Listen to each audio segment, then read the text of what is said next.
Vá abrindo sua Bíblia no Evangelho de Mateus ainda, capítulo 6 agora. Evangelho de Mateus, capítulo 6.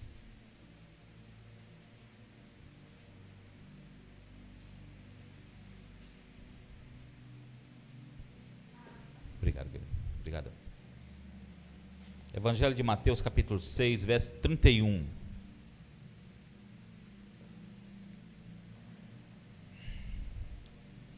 Existem alguns versos da Bíblia que você já leu várias vezes e até já sabe decorado, mas que tem coisas preciosas demais e que eu chamo de terremotos espirituais que mexem com a vida das pessoas.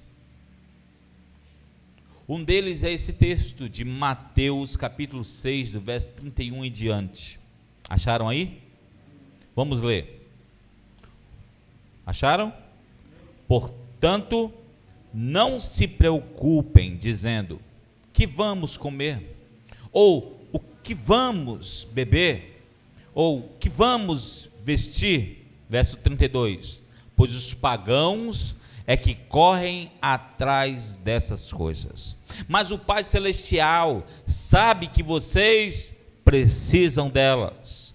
Busquem, pois, em primeiro lugar o reino de Deus e a sua justiça, e todas essas coisas lhe serão acrescentadas. Oh, aleluia. Senhor, obrigado pelo privilégio de poder falar da tua palavra.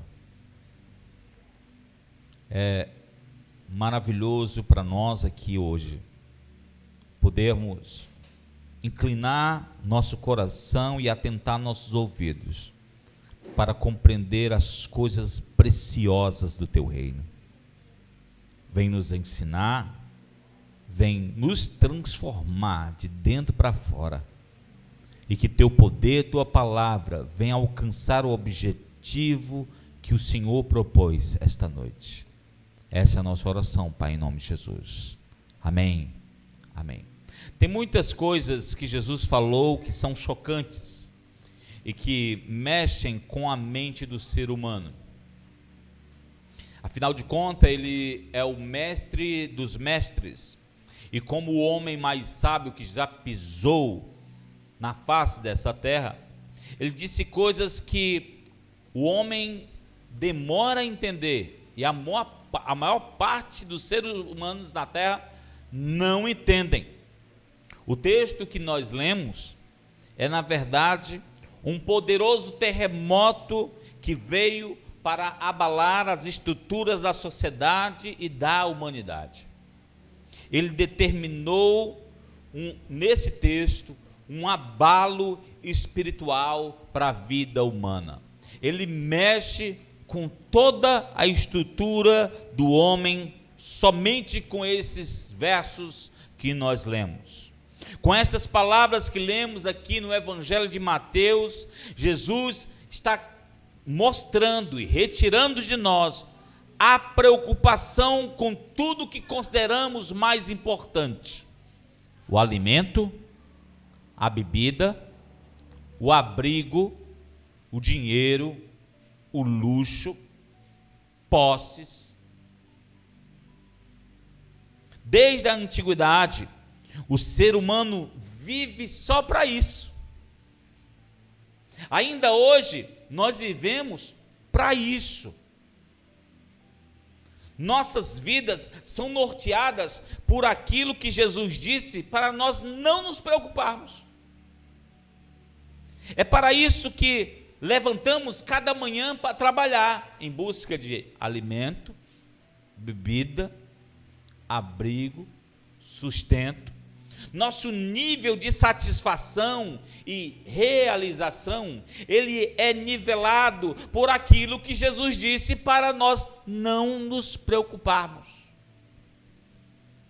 É exatamente isso que constitui, que está dentro das nossas orações e petições: alimento, bebida, sustento, abrigo.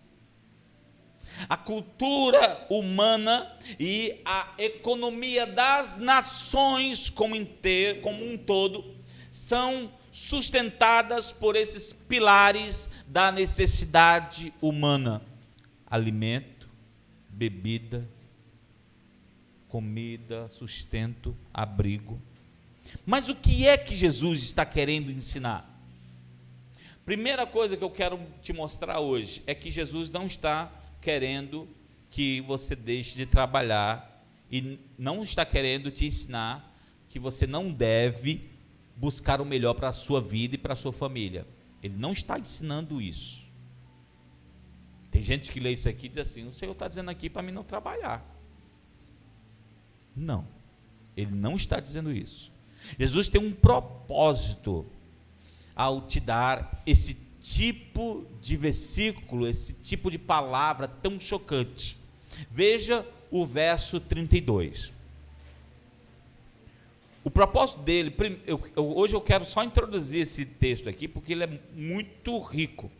Eu não consigo falar dele todo em um culto. Eu quero só dizer para você da onde é que ele não quer, o que ele quer que você não imite. Versículo 32, olha o que ele diz: os pagãos é que andam atrás dessas coisas. Andam ou correm? Correm. É uma corrida. Os pagãos é que correm atrás dessas coisas. Os pagãos, quem são os pagãos? A palavra pagão significa camponês, rústico, uma pessoa que não tem acesso à informação, como diz assim, é aquela pessoa bem broca, bem dura, lá no meio do mato, que não tem acesso à informação. E ele está dizendo que pagão, olhando o estudo literal da palavra, pagão é a pessoa que não tem acesso às informações de Deus. É o cara rústico, é o filho de Adão. Não está chamando a pessoa do interior de pagão. Essa não é a ideia. Tem muita gente no interior que é menos pagão do que gente que vive na cidade. Ele está querendo mostrar o seguinte, que os pagãos são aquelas pessoas que não têm a informação do evangelho a ponto de libertar suas mentes. Os pagãos são as pessoas que vivem rusticamente, sem nenhuma relação ou informação de Deus. Jesus mostra que os pagãos têm uma ideologia, e esta ideologia tomou conta da humanidade como um todo, e tomou conta da nossa forma de pensar. E qual é essa ideologia? Correr atrás. Correr atrás. Usamos até essas expressões para dar ânimo. Vai lá, corre atrás. Corre atrás. Parece que está sempre na tua frente, ou fugindo de você, aquilo que você precisa alcançar. E corre atrás, conquista tuas posses, toma posse, né? Pessoas até na igreja, toma posse. E o ser humano vive dessa forma, correndo atrás para ter bens, a ponto até de ostentar, de mostrar aos outros, ostentar seus apartamentos, suas empresas, seus carros, mulheres, aquisições. E o ser humano vai vendo outras pessoas que vão tendo essas aquisições, essas conquistas, essas posses, e vai pensando: eu posso também, eu quero também. E vivemos olhando para essas pessoas que montam seus sites, montam seus canais nas redes sociais, e vão dizendo: olha, você pode também, eu tenho uma fórmula, eu vou te passar o segredo. E aí as pessoas vão olhando isso e vão dizendo: eu quero também. Eu quero seguir esse tipo de raciocínio, eu quero. E não entendem que, na verdade, o que Jesus estava dizendo é que esse tipo de raciocínio é totalmente pagão. São os pagãos sem Deus que vivem correndo atrás. Jesus está mostrando que aqueles que seguem a Ele, aqueles que são discípulos dele, não são assim. Quantos estão comigo na mensagem? Amém? Diga comigo, aqueles que são de Deus, não são como pagãos. Diga para o seu irmão que está do seu lado agora, aqueles que são de Deus, não são como os pagãos.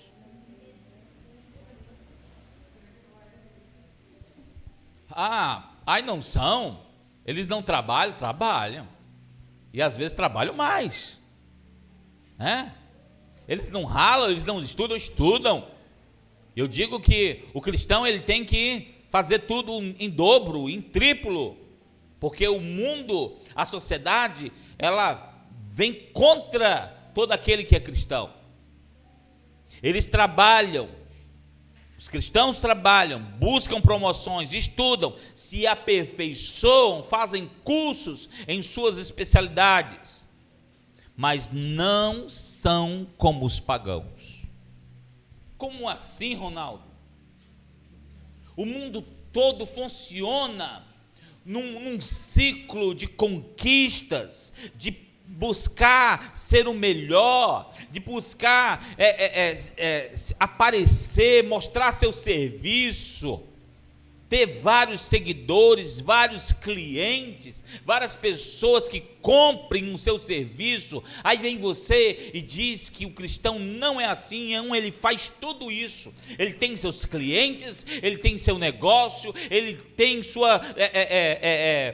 seus seguidores, mas eles não são como os pagãos. Essa é a questão que Jesus quer entrar. É o tipo de raciocínio, é o tipo de sentimento que o cristão tem, que não é como o pagão. Que o pagão, como é que ele vive? Ele vive correndo atrás. É essa expressão que diz a Bíblia, não é?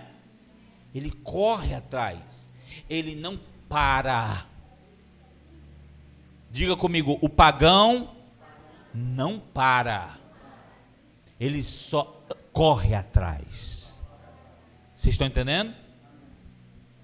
O pagão não para buscar Deus. O pagão não quer saber de Deus. O pagão não para ler a palavra de Deus. O pagão não quer estar num culto que nem esse. O pagão não quer aprender o que Deus quer para a sua vida. O pagão não quer.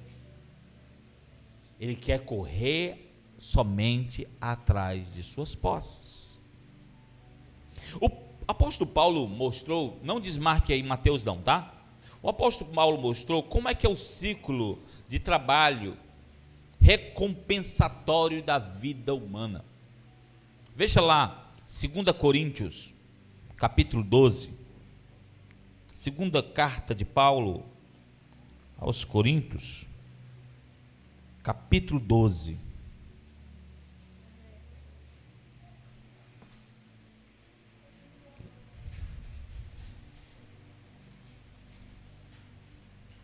Acharam? Olha o que Paulo disse. Segunda carta de Paulo aos Coríntios, capítulo 12, versículo 14. Olha o que ele disse no versículo 14. Vamos ler juntos? Agora estou pronto para visitá-los pela terceira vez, e não lhes serei um peso, porque o que eu desejo não são os seus bens, mas vocês mesmos. Além disso, os filhos não devem juntar riquezas para os pais, mas os pais para os filhos.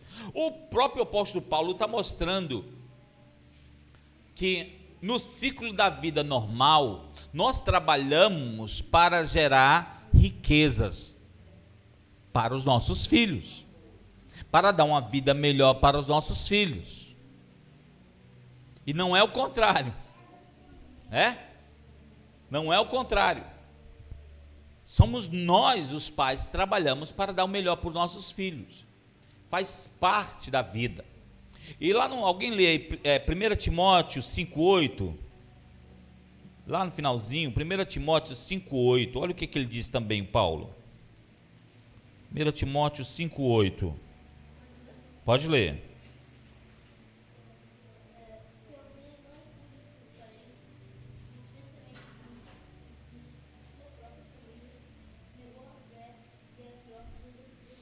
Aquele que não cuida de sua família é pior do que um descrente. Então, na Bíblia, ela não ensina que eu não devo cuidar da família. A Bíblia não ensina que eu não devo sustentar minha família, que eu não devo buscar o melhor para a minha família. Muito pelo contrário. Se eu não cuidar da minha família, se eu não gerar riquezas para os meus filhos, eu vou ser pior do que um descrente. Vocês estão entendendo? Eu preciso gerar coisas boas, positivas, uma vida melhor para os nossos filhos. É assim. O cristão funciona dessa forma, mas ele não age como um pagão. Jesus está ensinando que o cristão não corre atrás como os pagãos. Os pagãos sem Deus vivem uma vida de lealdade e submissão ao hedonismo e ao mamonismo. E agora o senhor está falando grego para a gente. Os pagãos vivem para o hedonismo e para o mamonismo. Vou explicar, calma, não precisa se afobar e nem arrancar os cabelos. O que é o hedonismo? Hedonismo é uma palavra que vem do grego hedonê, que é o nome de uma guia espiritual, de uma deusa da mitologia grega, que essa deusa chamada Hedonê, ela representa o prazer humano, né? Ela representa o prazer humano. O hedonista, quem é o hedonista? O hedonista é a pessoa que vive para o seu próprio prazer e satisfação como prioridade em sua vida. Se eu não curtir, eu não quero. Se eu não gostar, eu não quero. Tudo tem que satisfazer ele, que os outros se explodam. Ele precisa se satisfazer. Sua satisfação é se satisfazer. O hedonista é assim. Vocês estão entendendo? Então, quando Jesus está dizendo assim, não sejam como os pagãos, ele está caracterizando os pagãos como um tipo de raciocínio hedonista, que só vive por seu prazer. Por que é que o cristão é diferente? Porque o cristão, ele não vive para o seu prazer, ele vive para a glória de Deus. Estão entendendo? Às vezes trabalha igualzinho o hedonista, mas não vive para o seu prazer, vive para a glória de Deus. E o mamonismo, pastor? E o mamonismo? O mamonismo, nos escritos rabínicos antigos, mamon significa tanto o dinheiro, num sentido bem restrito, quanto a busca pela posse em seu sentido mais amplo. Então, em muitos lugares, querem espiritualizar a questão do mamon como uma entidade demoníaca, né? Mas tem mais a ver o mamon com o ser humano do que com o demônio. A pessoa que vive para mamon, ele é um escravo inquestionável e vive em submissão em uma corrida para ter dinheiro e posses. Então ele só vive para isso, ele vive na corrida, é uma paixão, o foco é isso. E ele está sempre ensinando, você tem que ser cabeça e não cauda. Deus não chama, ainda ensina nas igrejas hoje, Deus não chamou você para ser pobre. Se pararmos para prestar atenção, ao hedonismo e ao mamonismo, ambos vivem, sabe do quê? Do desejo humano, das necessidades humanas, de suas ambições e dessa corrida incansável para viver um sentimento e uma ideologia pagã. A ideia é essa, é transformar você em um pagão, sem Deus, longe de qualquer informação bíblica. Eu, quando encontro um pagão que vive o hedonismo e o mamonismo, às vezes na minha aula, e vou falar de Deus, ele fala assim, ó, tá bom, pois tá bom. Ele não quer entrar em questão, mas ele faz, como diz assim, faz caso, né, como a gente fala. Faz caso. Jesus mostra que essa corrida pagã, ela gera ansiedade e preocupação. Como Jesus disse, vocês precisam dessas coisas. Volte lá para Mateus 6. Olha lá. Diz que o Pai sabe que vocês precisam dessas coisas. Não é assim que diz o versículo 32? Então, Deus não está ignorando a sua necessidade. Diga para o seu irmão que está do seu lado: Deus não está ignorando sua necessidade. Deus sabe o que você precisa. Deus sabe o que está faltando na sua casa. Diga para o seu irmão. E Ele não ignora isso. Amém? Ele não ignora. Ele sabe que você precisa de cada uma delas. Jesus está dizendo isso. Ele sabe que você precisa de alimento, bebida, abrigo, dinheiro. Ele sabe. O Pai Celestial, como diz aqui a palavra, Ele sabe que você precisa dessas coisas. Mas como ter isso sem adoecer a alma?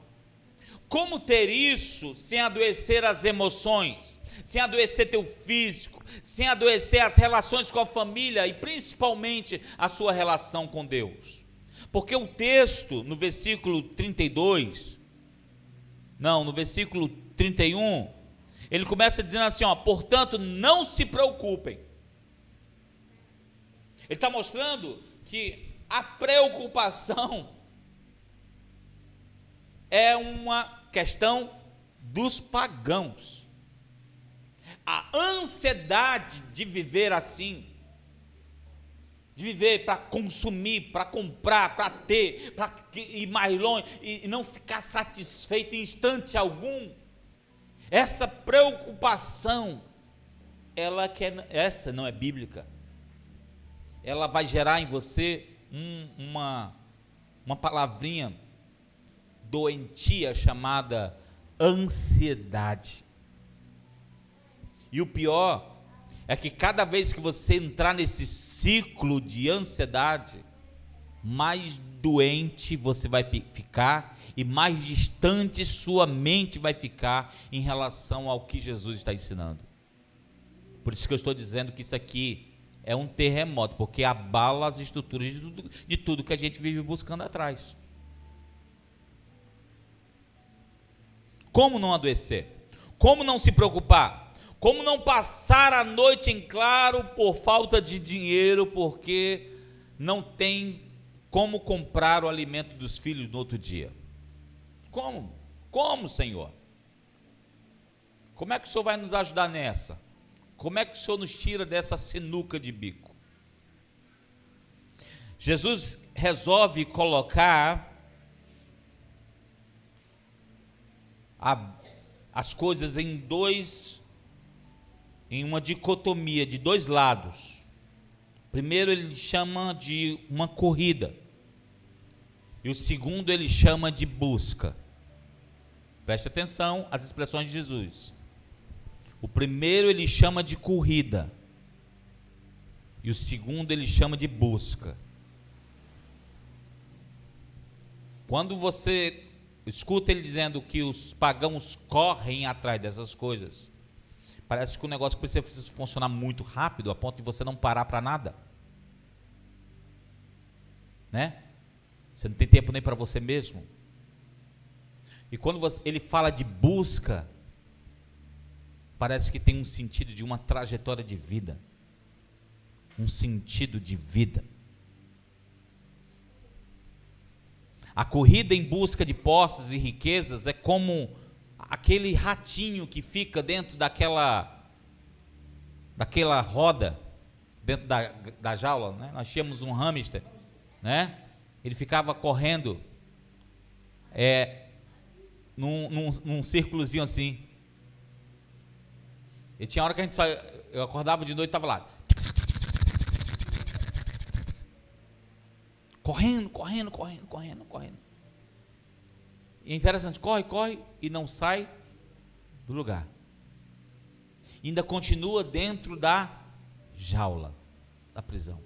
E é isso que Jesus está querendo mostrar. No pensamento pagão, você corre e não sai do lugar e continua dentro da jaula, porque você continua pagão. E continua longe de Deus. E continua sem a ajuda de Deus. Mas na busca é diferente. Olha, o que eu estou te dizendo aqui, homens milionários estão dizendo hoje, eu me sinto como um ratinho correndo no círculo. E a gente vai e gasta vida, gasta dinheiro, gasta saúde, gasta tempo, e vem e fica dentro do ciclo, e vai aparecendo, parece aquele jogo, que parece que não, tem sempre uma nova fase, e esse jogo nunca acaba. E o ser humano vai se desgastando, vai envelhecendo, vai perdendo a família. Mas na busca pelo reino de Deus, ele faz coisas diferentes. Primeiro, ele te faz crer. Olha só, ele te faz crer. Enquanto o pagão não crê, na busca pelo reino de Deus, ele te faz crer. Você vai atrás do teu trabalho, você sai para fazer seu curso, você sai para estudar, você sai para se formar, crendo no poder de Deus na sua vida, crendo que Ele sustenta você, crendo que Ele anda ao teu lado e que está contigo em todos os momentos, nas batalhas da sua vida. O pagão não tem isso. E outro, nessa busca pelo reino de Deus, você aprende o que é dependência. Você sabe que sua vida não é nada, enquanto o pagão se sente grande coisa, um conquistador, um Deus ou um semideus. Aquele que é discípulo de Jesus, ele sabe que ele não é nada, ele depende de Deus para tudo, ele sabe que ele pode se desprender de toda ideologia e pensamento pagão e depender única e exclusivamente de Deus. Na busca pelo reino de Deus, você é livre para lutar pelo seu sustento, e sabe que só tem uma pessoa que irá colocar você em algum tipo de pódio, em algum tipo de promoção, em algum tipo de conquista, e aquele que vai colocar o alimento na sua boca, só tem uma pessoa que vai fazer isso por você, e esse alguém é Deus. Por isso você depende dele. Como já lemos nos Salmos, do Senhor é a terra e toda a sua plenitude, e todos os seres que habitam nessa terra. Então esse ser humano que crê neste Deus, que vive não no pensamento pagão, mas na busca pelo reino de Deus, ele entende que ele depende de Deus para todas as coisas. Ele trabalha, pode até trabalhar mais do que o pagão, mas ele faz sabendo que Deus o abençoará. Deixa eu te dar um exemplo. Teve um homem na Bíblia chamado Jacó. E ele gostou, ele fugiu, porque teve um problema com o irmão. Ele foi morar numa terra distante. E ele gostou de uma garota. E aí, queria casar com essa garota. O pai da garota disse o que para ele? Claro, você pode casar com ela. Mas você também vai. Como você não tem nada, rapaz, está andando no deserto aí, você vai ter que pagar um dote. Qual era o dote? Quem lembra? Trabalhar 7 anos pela garota. 7 anos. 7 anos é muito, hein, gente? Né? 7 anos. Cadê? Tem alguém? O Bernardo só tem 4. 7 anos. Né? Mais do que o Bernardo tem de vida. E o cara trabalhou 7 anos. Quando deu 7 anos, ele se empolgou. Eu vou casar com ela, eu vou casar com ela, eu vou casar com ela. Como é o nome dela? A Raquel, nome da minha irmã. Aí, o sogro deu uma rasteira nele. Quem lembra da qual foi a rasteira? Ele diz assim, olha, é o seguinte, a Raquel é mais nova. Aqui, na minha casa, quem casa primeiro é a mais velha. A Lia. Lia é o nome da mais velha. Tu casa com a Lia, olha o cara doido, teve 7 anos o cara trabalhando de graça para conquistar a menina. Tu casa com a Lia, trabalha mais 7 anos e eu te dou a Raquel. E aí, os 7 anos que o cara achou que ia casar com a Raquel, acabou virando 14. 14. Pense comigo. O que faz esse homem trabalhar 14 anos? Olha, agora que eu e minha esposa vamos fazer quantos anos? 19 anos de casado. A gente já está. Daqui a pouco a gente está pegando uma bengalinha, né, amor? Né? De cansado. 19 anos. Aí imagina o cara trabalhar 14 para conquistar a mulher. Aí tem diz assim, é muito amor, é muita paixão. Não. Enquanto ele trabalhava para conquistar a mulher, em dobro, porque ele trabalhou em dobro, não foi? Deus estava abençoando ele. Eita, quem está entendendo? Pode ler Gênesis, e você vai ver isso. Enquanto o sogro está achando que está por cima da carne seca, escravizando o Jacó está prosperando, sabendo, eu vou conquistar, Deus está comigo, eu posso trabalhar em dobro, mas Deus vai me abençoar, porque Deus está comigo. Como é que termina a separação do sogro e do Jacó? Termina Jacó com Lia, Raquel e com mais bens do que o sogro. Não é assim que a história vai chegando no finalzinho? Por quê? Porque o cara era lutador, sim, mas tem muita gente lutador que é pagã. Não, porque ele entendia que Deus chamou ele para ser abençoado. Deus estava com ele. Amém? Quando você anda com Deus, você diz assim, ó, rapaz, eu estou trabalhando o dobro. Sim, mas Deus está contigo. Amém? Eu estou trabalhando mais do que os outros, injustamente sim, mas Deus está contigo. Lá na frente tem recompensa para você. Tu crê? Creia. Na busca pelo reino, você é livre para o seu sustento. É Deus que coloca a comida na sua boca. Lá no livro de Hebreus, capítulo 11, olha o que diz, lá no finalzinho da sua Bíblia, no livro de Hebreus, capítulo 11, versículo 6. Hebreus 11, 6, olha o que diz. Acharam? Diz assim, ó, vamos ler juntos? Sem fé é impossível agradar a Deus, pois quem dele se aproxima precisa o quê? Crer que ele existe e que recompensa aqueles que o buscam. No reino de Deus é corrida ou é busca, irmão? No reino de Deus é corrida ou é busca? É busca. Ele está dizendo, aqueles que o buscam, sabe o que é que Deus faz? Deus recompensa. Espera aí.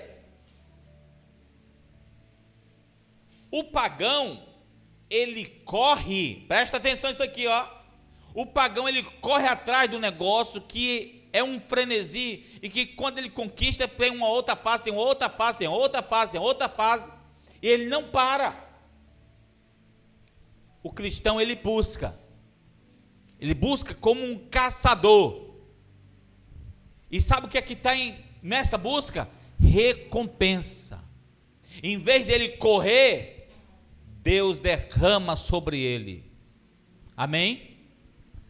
Mas ele trabalha menos do que os outros? Não, segundo o que a gente viu em Jacó, não, ele trabalha até mais, mas a recompensa é grande. Você crê nisso? Eu creio nessa palavra. A recompensa porque é grande, porque vem de Deus. Jesus está ensinando a retirar de nós todas as prioridades confusas pagãs, todas as prioridades pagãs desgastantes, todas as prioridades pagãs enganosas do mundo. Ele está querendo ensinar isso para mim e para você não se iludir, para você não se afastar de Deus. Jesus quer fazer-nos focar numa coisa muito simples e objetiva e que pode abalar as estruturas desse mundo: buscar em primeiro lugar o reino de Deus. Rapaz, quando você vai na corrida, é muita coisa no mundo, é muito desafio, é muito dinheiro, são muitas promessas, são muitas propostas, tem muito esquema financeiro. Com Deus não tem tudo isso.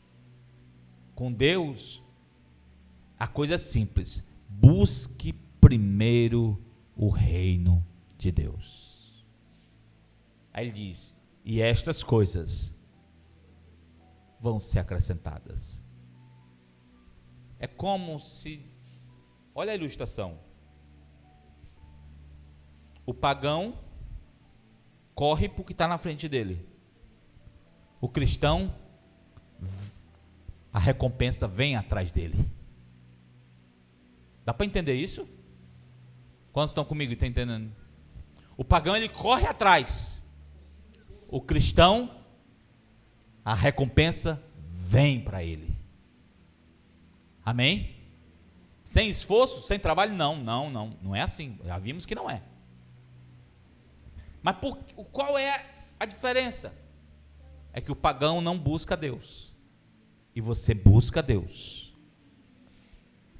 Mateus, volte lá para Mateus 6,6, olha o que diz. Evangelho de Mateus, capítulo 6, versículo 6. Diz assim: quando você orar, acharam? Quando você orar, vá para o seu quarto, feche a porta e ore ao seu pai que está em secreto. Então o seu pai, que é Deus, que te vê em secreto, fará o que com você? Te recompensará. O cristão, ele é recompensado já quando ajoelha diante de Deus para orar. Amém? Não é correndo, é de joelho. Diga comigo: o cristão não é abençoado nem recompensado na corrida, ele é recompensado de joelhos na presença de Deus. Quantos creem? É assim. Ele é recompensado de joelho na presença de Deus. E olha o versículo 7, irmão, para te assustar. Olha o versículo 7 desse mesmo capítulo. Versículo 7 diz o quê? E quando orarem, não fiquem sempre repetindo a mesma coisa, como se fossem o quê? Pagãos. Por que pagão? Lembra do ratinho? O ratinho fica o quê? Repetindo aquele movimento todo tempo. Assim é o pagão, ele repete, para ver se consegue as coisas. Agora olha o resto do versículo. Eles pensam que por muito falarem serão ouvidos. Quer dizer, olha, eu acho Jesus maravilhoso. Parece que Jesus escreveu isso no ano passado, irmão. Eu abro os canais na internet, está um monte de pagão falando, só falando, né? Eu tenho uma fórmula, 5 segredos para a riqueza. Fala, mas fala que é uma beleza. E eu já acessei para ver como é que é. Quando começa e parece um negócio envolvente, aí eu fico olhando assim, meu Deus, onde é que isso vai dar? Sabe? Aí lá no final tem o golpe. Tem um golpe. Estão entendendo? Por quê? É o pensamento pagão. Eu quero o seu dinheiro. Eu quero as tuas posses. Ele quer que você dependa dele. Ele quer que seja o topo de uma pirâmide que não tem fim. Ele quer. E aí Jesus vem dizendo assim para mim e para você, ó. Você cristão não é assim. Quem está no topo da sua vida é Deus. Quem sustenta a sua vida é Deus. Você não precisa ficar falando muito, você precisa falar com Deus de joelho, e Ele te vê em secreto e te recompensa. Amém? Mas Ronaldo, como é buscar primeiro o reino de Deus? Como é essa busca? Vimos algumas coisas hoje. No próximo domingo nós vamos ver mais. Amém? Como eu disse, é um texto riquíssimo. E essa busca, meu irmão, só quem é de Deus que vai encarar ela. Só os que são de Deus. Hoje eu só fiz questão de mostrar como é que é a corrida do pagão. Semana que vem eu quero te mostrar como é que é a busca do cristão. Como disse, Jesus dividiu em 2 aspectos: a corrida do pagão e a busca do cristão. Hoje eu falei só sobre a corrida do pagão. Semana que vem eu vou te falar da busca desse cristão. Vamos orar? Baixa a cabeça, fecha os olhos. Quando você ouve a palavra de Deus falar sobre a corrida do pagão, é para você fugir desse tipo de ideologia, desse tipo de pensamento, fugir desse tipo de corrida de sentimento. Meu Deus, em nome de Jesus, nós somos dependentes de Ti em todas as coisas. Nós só respiramos porque o Senhor tem nos dado o ar que respiramos. Nós temos visto o Senhor ser bom conosco, nos livrar de tantos males. E mesmo no meio de tantas lutas e dificuldades, é o Senhor que tem sustentado essa igreja. Vem, Senhor Deus, continuar com o teu povo. Ensina-nos a não vivermos como escravos pagãos, escravos de um sistema que está aí, que quando a gente menos espera, Senhor, estamos envolvidos nele. Que o Senhor nos tire desse tipo de sentimento hedonista, mamonista. Tira de nossa vida, Senhor, e nos dá, Senhor Deus, a busca pelo teu reino. Nos dá, Senhor Deus, a fé. Sem fé é impossível agradar a Ti. Eu preciso crer que o Senhor é o recompensador, o galardoador da minha vida. É o Senhor. Eu não preciso, Senhor Deus, me matar, adoecer, ficar louco na corrida desse mundo pagão. Eu só preciso ficar de joelhos diante de Ti e trabalhar muito como Jacó, Senhor Deus, para conquistar aquilo, porque o Senhor está comigo, o Senhor anda comigo, o Senhor dirige os meus passos, o Senhor é aquele que abre portas diante de mim, o Senhor quebra os ferrolhos de ferro, o Senhor anda guiando os meus passos, Senhor Deus, para que eu não tropece. O Senhor é o meu livrador, aquele, Senhor Deus, que me protege na entrada e na saída da minha casa. É o Senhor que sustenta o meu lar. Dependemos de Ti, Senhor, dependemos de Ti, cremos em Ti, vivemos para Ti. Se há alguma corrida hoje, Senhor Deus, é uma corrida para os Teus braços, para se lançar diante de Ti, aos Teus pés, e dizer o quanto és precioso para nós, o quanto és o nosso supridor, Jeová Jireh, Deus que pode todas as coisas, não há outro igual a Ti, Senhor Deus. Te exaltamos nesta noite pela Tua palavra maravilhosa para a minha vida e para essa igreja. Que a nossa busca seja somente contigo, e que o Senhor abençoe todos aqueles que andam na Tua presença e que buscam em primeiro lugar o Teu reino. Essa é a nossa oração, Pai, em nome de Jesus. Amém. Amém. Glória a Deus.